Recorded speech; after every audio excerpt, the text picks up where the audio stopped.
ಯಾಕೆ ಕ್ಲೋಸ್ ಮಾಡಿಲ್ಲ ಅಂದರೆ ಇನ್ನೂ ಅಬ್ಸರ್ವೇಷನಲ್ಲಿ ಇಡೋ ಅವಶ್ಯಕತೆ ಇದೆ ಅಂತ ಕರೆದಾಗ ಬರಬೇಕು. ಅದು ಕಾನೂನಲ್ಲೇ ಅವಕಾಶ ಇದೆ. ಇಲ್ಲಿ ವಾದ ಮಾಡಬೇಡ ನನ್ನ ಹತ್ರ. ಇಲ್ಲಿ ನನ್ನ ಹತ್ರನೇ ಎಷ್ಟು ಮಾತಾಡ್ತೀಯ, ನಮ್ಮ ಸ್ಟಾಫ್ ಹತ್ರ ಎಷ್ಟು ಮಾತಾಡ್ಬೋದು ನೀನು?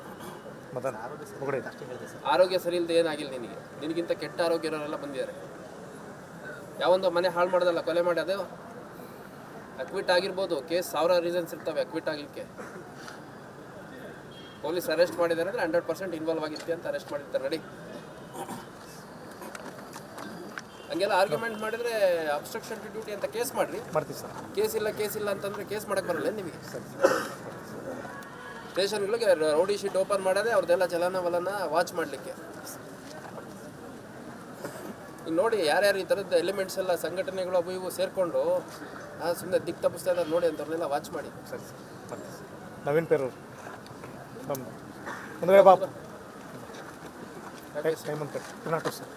ಸೇಮ್ ಕೇಸಾ? ಹ್ಞೂ ಸರ್, ಎಲ್ಲ ಒಂದು 22 ಅಂತೀರಿ ಕೇಸ್, ಅವ್ನು 17 ಅಂತಾನೆ. ಯಾವ ವರ್ಷದಲ್ಲಿ ಆಗಿದ್ದು ಕೇಸ್? 2017 ಸರ್. ಹೌದು, 2017 ಸರ್.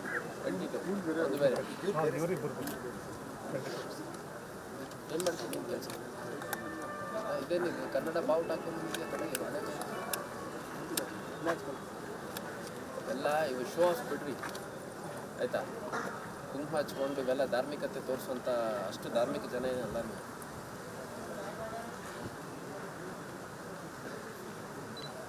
ಯಾವ ಸ್ಟೇಜಲ್ಲಿ ಇದೆ? ಹೆಂಗಿದೆ ಕೇಸು? ಟ್ರಯಲ್ ನಡೀತಾ ಇದೆ ಸರ್. ಟ್ರಯಲ್ ವಾಚ್ ಮಾಡಿ. ಇವರೆಲ್ಲ ಇಲ್ಲಿ ನಮ್ಮ ಎದುರಿಗೆ ಎಷ್ಟು ಪೋಸ್ಟ್ ಕೊಡ್ತಾರೆ ಅಲ್ಲೆಲ್ಲ ಏನಿಲ್ಲ, ಕಂಪ್ಲೇಂಟು ವಿಕ್ಟಿಮ್ ಅವ್ರಿಗೆಲ್ಲ ಎದುರು ಸೈಟ್ ಇರ್ತಾರೆ. ರಬ್ಬಾನಿ ಕುಸುಮಿಯ 2016 ಕೇಸ್ ಸರ್. ಆಕ್ಟಿವಿಟಿ ಇದೆ, ಭಾಳ ಸ್ಪಷ್ಟವಾಗಿದೆ. ಗಡಿಪಾರು ಹೆಂಗೆ ಮಾಡಬೇಕು, ಗೂಂಡಾ ಆ್ಯಕ್ಟ್ ಹೆಂಗೆ ಹಾಕಬೇಕು, ಪ್ರಿವೆಂಟಿವ್ ಕೇಸಸ್ ಹೆಂಗೆ ಹಾಕಬೇಕು ಮಾಡಿದರೆ ಬಿಗಿ ಬರುತ್ತೆ. ಇಲ್ಲಾಂದ್ರೆ ಎಲ್ಲಿಂದ ಬರುತ್ತೆ? ಹಾಂ, ಆಯ್ತು, ಹೋಗಿ ಬಂದಮೇಲೆ ಆ್ಯಕ್ಟಿವಿಟಿ ಏನಿದೆ ವಾಚ್ ಮಾಡಿ. If you can give a justified reason I can extern again. ಅವನಿಂದ ಸಮಾಜಕ್ಕೆ ತೊಂದರೆ ಇದೆ, ಅದು ಸುತ್ತಮುತ್ತ ಇರೋರಿಗೆ ಆತಂಕ ಇದೆ, ಇಮಿಡಿಯೇಟ್ ಏನಾದರೂ ಕಾಸ್ ಆಫ್ ಆ್ಯಕ್ಷನ್ ಇದೆ. ಇವರೆಲ್ಲ ಮೊಬೈಲ್ ಚೆಕ್ ಮಾಡಿ. ಒಂದು ಇತ್ತೀಚಿನ ಆ್ಯಕ್ಟಿವಿಟಿ ಮೊಬೈಲ್ಗಳಲ್ಲಿ, ಚಾಟ್ ಹಿಸ್ಟ್ರಿಲಿ, ಇವ್ರ ಮೆಸೇಜ್ಗಳಲ್ಲಿ, ಸ್ಕ್ರೀನ್ಶಾಟ್ಗಳಲ್ಲಿ ಅವ್ರದ್ದು ಯಾವುದೋ ಪ್ರಾಪರ್ಟಿ ಇಟ್ಕೊಂಡಿರ್ತಾರೆ, ಯಾವುದೋ ರಿಟರ್ನ್ ಮಾಡೋದು ಇಟ್ಕೊಂಡಿರ್ತಾರೆ, ವಾಯ್ಸ್ ಕಾಲ್ಗಳು ಇರ್ತವೆ. ಅವನ್ನೆಲ್ಲ ವೆರಿಫೈ ಮೊಬೈಲ್ 7 ಗಂಟೆಗಾದ್ರೂ ಬಾ, 6 ಗಂಟೆಗಾದ್ರೂ ಬಾರಪ್ಪ. ಎಲ್ಲರೂ ಇಸ್ಕೋಬೇಕು ನೋಡ್ರಿ. Yes sir, take the numbers. Mobile should be on ಪಾರ್ ವಿತ್ ದೆಮ್.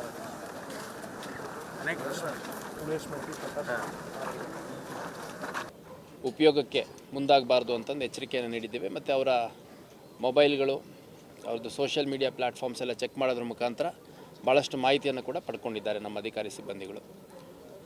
ಇವತ್ತು ನಮ್ಮ ಹುಬ್ಬಳ್ಳಿ, ಧಾರವಾಡ, ಅವಳಿ ನಗರದಲ್ಲಿ ಇರುವಂತಹ ಒಟ್ಟು 1288 ರೌಡಿ ಶೀಟರ್ಗಳ ಪೈಕಿ 820ರಷ್ಟು ರೌಡಿ ಶೀಟರ್ಗಳನ್ನು ಇವತ್ತು ಪೆರೇಡಲ್ಲಿ ಕರ್ಕೊಂಬಂದಿದ್ರು. ಅವರ ಚಟುವಟಿಕೆ ಮತ್ತು ಅವ್ರ ಮೇಲೆ ಯಾವ ಕೇಸ್ ಇದೆ, ಅವ್ರ ಮೇಲೆ ಇರುವಂಥ ಕೇಸ್ ಯಾವ ಹಂತದಲ್ಲಿದೆ, ಅವರಿಂದ ಏನಾದರೂ ಕಂಪ್ಲೇಂಟ್ಸು ಅಥವಾ ವಿಕ್ಟಿಮ್ಗಳಿಗೆ, ವಿಟ್ನೆಸಸ್ಗಳಿಗೆ ಏನಾದರೂ ತೊಂದರೆ ಆಗಿದೆಯಾ ಅನ್ನೋಂಥದ್ರ ಬಗ್ಗೆ ಎಲ್ಲ ಠಾಣೆಯಲ್ಲಿ ಮಾಹಿತಿಯನ್ನು ಪಡ್ಕೊಂಡು ಇವತ್ತು ಹಾಜರು ಮಾಡಿದರು. ಅವ್ರಿಗೂ ಕೂಡ ಒಳ್ಳೆಯ ರೀತಿಯಲ್ಲಿರಬೇಕು, ಮುಖ್ಯವಾಹಿನಿಗೆ ಬರಲಿಕ್ಕೆ ಪ್ರಯತ್ನ ಮಾಡಬೇಕು. ಮತ್ತು ಯಾರ್ದಾದ್ರೂ ಕೇಸಸ್ ಕ್ಲೋಸ್ ಆಗಿ ರೌಡಿ ಶೀಟ್ ಮುಂದುವರಿಸೋ ಅವಶ್ಯಕತೆ ಇಲ್ಲ ಅಂತಂದರೆ ಅಂಥದ್ದು ಕ್ಲೋಸ್ ಮಾಡಲಿಕ್ಕೆ ಕೂಡ ಅವಕಾಶ ಇದೆ ಅನ್ನೋಂಥದ್ದನ್ನು ಸೂಚನೆ ಮುಖಾಂತರ ಮತ್ತು ಎಚ್ಚರಿಕೆ ಮುಖಾಂತರ ಹೇಳಿದ್ದೇವೆ. ನಮ್ಮಲ್ಲಿರುವಂಥ ಎಲ್ಲ ರೌಡಿ ಶೀಟರ್ಗಳ ಮೇಲೆ ಈಗಾಗಲೇ ಮುಂಜಾಗ್ರತಾ ಕ್ರಮವಾಗಿ ಪ್ರಿವೆಂಟಿವ್ ಕೇಸಸನ್ನು ಮಾಡಿದ್ದೇವೆ. ಯಾರಿದರಲ್ಲಿ ಆ್ಯಕ್ಟಿವ್ ಇದ್ದಾರೆ ಅಂತ ಭಾಳಷ್ಟು ಜನರ ವಿರುದ್ಧ ಎಕ್ಸ್ಟರ್ನಮೆಂಟ್ ಅಂದರೆ ಗಡಿಪಾರನ್ನು 2024ನೇ ಇಸ್ವಿಲಿ ಕೂಡ ಮಾಡಲಾಗಿತ್ತು. ಅಗತ್ಯ ಬಿದ್ದ ಕಡೆ 25ರಲ್ಲೂ ಕೂಡ ಆ ಒಂದು ಕೆಲಸ ಮುಂದುವರಿಯುತ್ತೆ. ಈಗಾಗಲೇ ಸಾಕಷ್ಟು ಪ್ರಪೋಸಲ್ಸನ್ನು ನಮ್ಮ ಅಧಿಕಾರಿಗಳು ತಯಾರು ಮಾಡ್ಕೊಂಡಿದ್ದಾರೆ. ಅದರಲ್ಲಿ ಯಾವುದು ಅಗತ್ಯ ಇದೆ ಅಂತಂದು ಅನಿಸುತ್ತೆ ಅಂಥವ್ರ ವಿರುದ್ಧ ಗಡಿಪಾರು ಅಥವಾ ಗೂಂಡಾ ಆ್ಯಕ್ಟ್ ಹಾಕುವಂಥ ಒಂದು ಪ್ರಕ್ರಿಯೆಯನ್ನು ಕೂಡ ಜಾರಿ ಮಾಡ್ತಾ ಇದ್ದೇವೆ.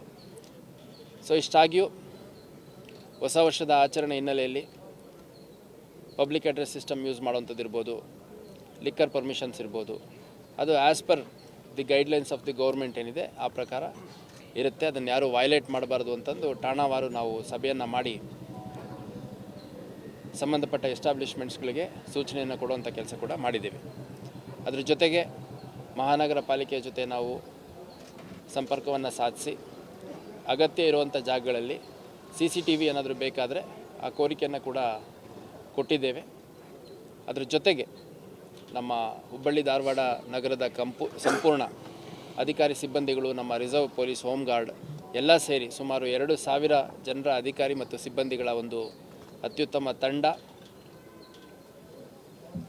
ಎರಡೂ ಅವಳಿ ನಗರದಲ್ಲಿ ವರ್ಷಾಂತ್ಯ ಮತ್ತು ವರ್ಷಾಚರಣೆ, ಹೊಸ ವರ್ಷದ ಆಚರಣೆ ಎರಡೂ ಅತ್ಯಂತ ಶಾಂತಿಯುತವಾಗಿ ನಡೆಯೋ ನಿಟ್ಟಿನಲ್ಲಿ ಸಾಕಷ್ಟು ಪ್ರಯತ್ನಗಳನ್ನು ಮಾಡಿದ್ದೇವೆ. ಮತ್ತು ಎಲ್ಲ ಸಾರ್ವಜನಿಕರು ಶಾಂತಿಯುತವಾಗಿ ಸಂಭ್ರಮಾಚರಣೆಯನ್ನು ಮಾಡಬೇಕು ಅಂತ ಈ ಮೂಲಕ ನಾನು ಎಲ್ಲ ಮಾಧ್ಯಮಗಳ ಮೂಲಕ ಕೇಳ್ಕೊಳ್ಳಿಕ್ಕೆ ಇಷ್ಟಪಡ್ತೇನೆ. ಇಷ್ಟಾಗಿಯೂ ಎಲ್ಲಾದರೂ ವೈಲೇಷನ್ಸ್ ಆದರೆ ಅಂಥದ್ರ ಬಗ್ಗೆ ಮಾಹಿತಿಯನ್ನು ಕೊಡಬೇಕು. ನಮ್ಮ 112 ವ್ಯವಸ್ಥೆ ಏನಿದೆ ಇಡೀ ಕರ್ನಾಟಕದಲ್ಲಿ ಭಾಳ ಅತ್ಯುತ್ತಮ ವ್ಯವಸ್ಥೆಗಳಲ್ಲಿ ಒಂದು.